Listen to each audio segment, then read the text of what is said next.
Assalamualaikum warahmatullahi wabarakatuh. Sahabat netizen yang beriman, kembali lagi bersama saya Adam Ilyasin di Adam History di MHDB, mencari hikmah dalam berita.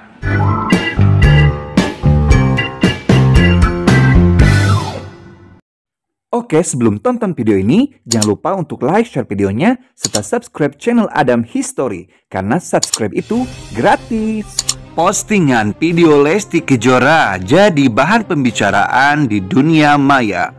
Tersebar sebuah video before dan after pasca perawatan yang dilakukan oleh Lesti Kejora di sosial media Instagram. Hal ini mengundang berbagai komentar dari kalangan netizen. Ada beberapa netizen yang menyebutkan bahwa apa yang dilakukan oleh Lesti Kejora ini merupakan suatu hal yang biasa dan memang rutinitas para artis untuk merawat wajah mereka. Namun tidak sedikit juga para netizen yang malah mencibir, mencaci dan maki apa yang dilakukan oleh Lesti Kejora. Lalu bagaimana sudut pandang Islam mengenai hukum perawatan wajah? Mari kita simak bersama-sama di Adam History. Pada kesempatan MHDB kali ini, saya akan menjelaskan mengenai hukum suntik botox dan perawatan wajah lainnya. Hal ini berkaitan dengan Lesti Kejora yang baru-baru ini ada seorang netizen yang memposting before dan after dari Lesti Kejora sebelum dan sesudah melakukan perawatan wajah. Hal ini lantas mengundang komentar yang berbeda-beda dari netizen. Ada yang malah menghina, menyindir, dan mencibir atas apa yang dilakukan oleh Lesti Kejora dan menyebutkan bahwa kecantikan Lesti Kejora ini tidak alami. Ada juga yang menyebutkan bahwa apa yang dilakukan oleh Lesti Kejora ini merupakan suatu hal yang biasa karena sebagai tuntutan menjadi seorang artis.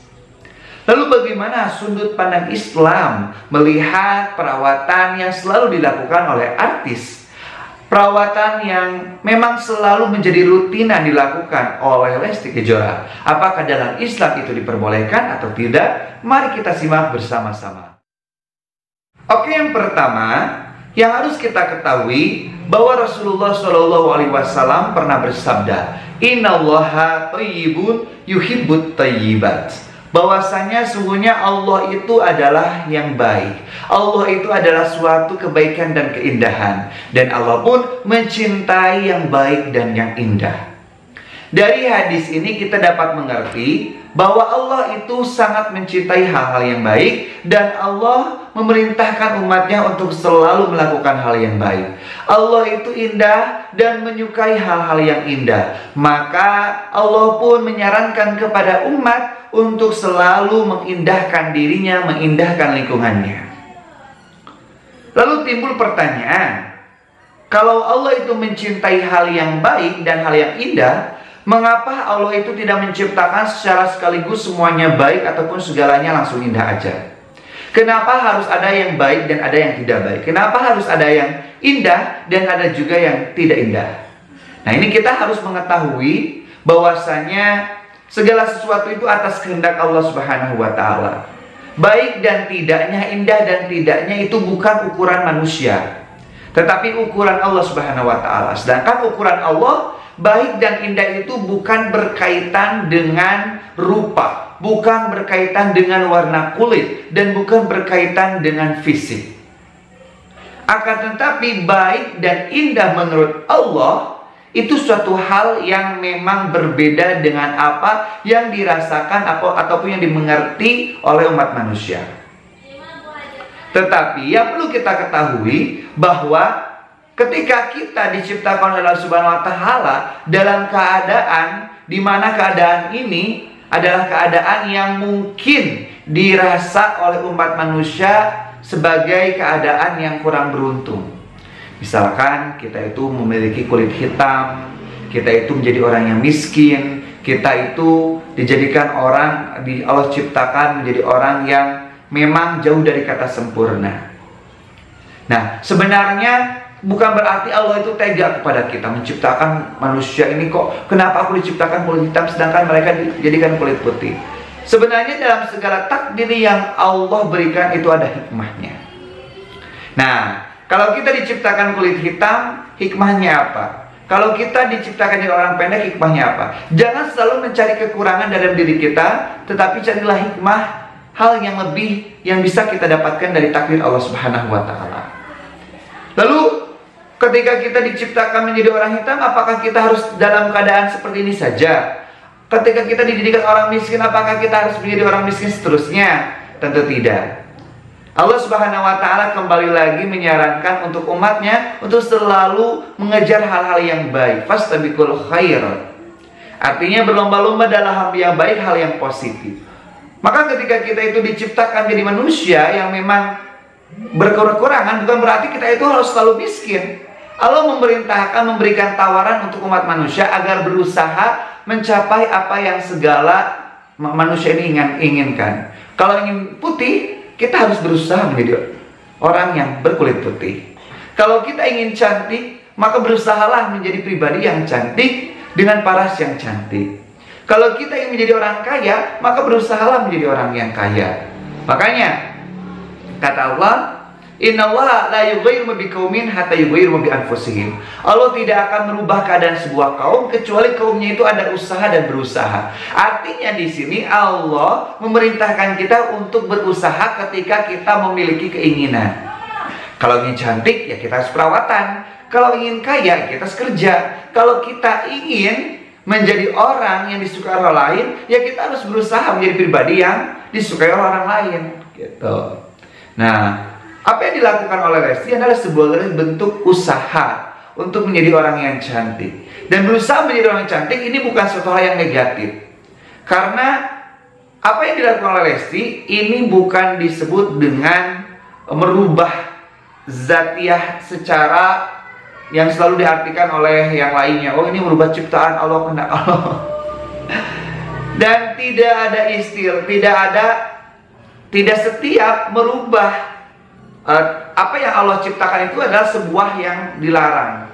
Kalau Allah menciptakan kita menjadi orang yang miskin, telah jadi orang miskin, apakah kita harus terus dalam keadaan miskin seperti ini? Ya tidak. Allah berikan tawaran, ayo kalau mau berubah silakan berubah, gitu. Berubah, berusaha. Ya kalau kita telah jadi miskin, kalau kita sekarang berusaha menjadi orang kaya, apakah itu hal yang tidak diperbolehkan? Tidak, boleh-boleh saja. Asalkan memang apa yang dilakukannya, perubahan apa yang memang dilakukan itu tidak dilarang dalam Islam. Nah, apa yang dilakukan oleh seperti suntik, lalu pakai krim, perawatan, hal yang lainnya itu adalah suatu hal yang wajar, tidak dilarang. Berbeda lagi kalau misalkan ingin cantik lalu ditato, itu beda lagi hukumnya. Oh, ini mah dia pakai sambung rambut, itu kan beda lagi. Itu sudah ada nasnya yang menjelaskan tentang keharaman hal tersebut. Tetapi di sini apa yang dilakukan oleh Lesti seperti disuntik, perawatan wajah, ini merupakan suatu hal yang memang biasa dan tidak dilarang dalam agama. Tidak ada istilah larangan memakai krim agar terlihat putih. Tidak ada istilah suntik botox ini tidak diperbolehkan dikarenakan ini merubah bentuk. Enggak merubah bentuk. Ini hanya sebagai bentuk perawatan, sebagai bentuk berusaha untuk menjadi pribadi yang lebih baik lagi. Karena memang kita itu diberikan tawaran oleh Allah SWT untuk berusaha menggapai apa yang kita inginkan. Dengan tanda kutip bahwa keinginan ini harus betul-betul dalam syariat Islam diperbolehkan. Jangan sampai kita menginginkan sesuatu tapi itu dilarang. Menjadi orang cantik itu tidak dilarang dalam Islam. Maka berusaha menjadi orang yang cantik itu diperbolehkan. Seperti itu ya. Oke, jadi jangan ribut-ribut lagi. Wah, kamu mau suntik botok cantiknya juga karena perawatan, gak boleh. Enggak seperti itu. Silahkan berusahalah menjadi orang yang lebih baik lagi. Kalau kita punya kemampuan lebih, membeli krim perawatan ke klinik, yaitu adalah kenikmatan yang luar biasa. Kita bisa menggapai apa yang kita inginkan. Allah memberikan jalannya dengan mudah. Kalau misalkan tidak pun masih banyak jalan yang lainnya. Jadi udah gak usah saling sindir satu sama lain. Kita gak usah istilahnya itu menyebut ini cantiknya murni, ini gak murni. Memang semua wanita itu dalam keadaan cantik, tapi kembali lagi cantik itu kan istilahnya beda-beda ya, asumsi cantik itu. Setiap orang memiliki definisi cantik yang berbeda-beda. Begitupun Allah Subhanahu wa Ta'ala. Belum tentu cantik yang menurut umat manusia itu juga cantik oleh Allah. Belum tentu juga yang mungkin cantik menurut Allah itu cantik menurut umat manusia. Nah, yang paling penting itu adalah kita cantik di mata Allah. Tidak perlu kita sekarang menyindir orang lain, kamu mau gini, kamu gitu, udah dosa. Itu adalah perbuatan yang kurang baik. Dimana la yaskhar qaumun min qaumin asa ayyakunu khairum minhum wala nisa'un min nisa'in asa ayyakuna khairum minhunna. Bahwasanya sebuah kaum tidak boleh menghina kaum yang lain, wanita yang satu tidak boleh menghina wanita yang lainnya, karena siapa tahu yang dihina itu lebih baik daripada yang menghina. Apalagi membandingkan artis ini dengan artis yang satu lagi. Ini mengundang konflik malahan, biasanya fans-fansnya ya. Jadi udahlah, mari kita sama-sama saling mendukung satu sama lain tanpa menghujat ya. Itu adalah bukti prestasi, bukan istilahnya itu ambil aksi untuk saling mencaci maki. Oke, terima kasih. Jangan lupa untuk dukung channel ini dengan cara like, share, dan subscribe channel Adam History. Sekian, billahi taufiq wal hidayah. Wassalamualaikum warahmatullahi wabarakatuh.